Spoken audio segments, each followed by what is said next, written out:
Milk ka milk. Sabi ko naman sa'yo, ako na bahala. Alam mo naman, gumugulo lang pagkandyan ka. Drink milk. Maniwala kay kuya. Wala talaga siyang ginawa. Ay, talaga parati kami. Gatas ba? Inom gatas. Kuya mo. Milk ka milk. Hindi ko ba alam kung ano naman ang pwede gawin sa'yo ng Ah. tatay mo? Tapos ang ginawa mo niya, kami na naman ang mag-aaway dito. Kuya, umalis ka na, baka mabutan ka pa ng tatay eh.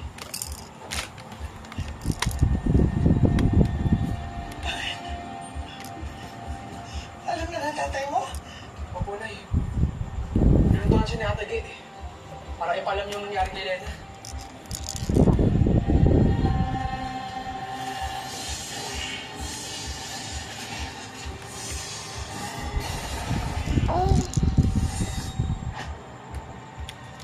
Bye-bye.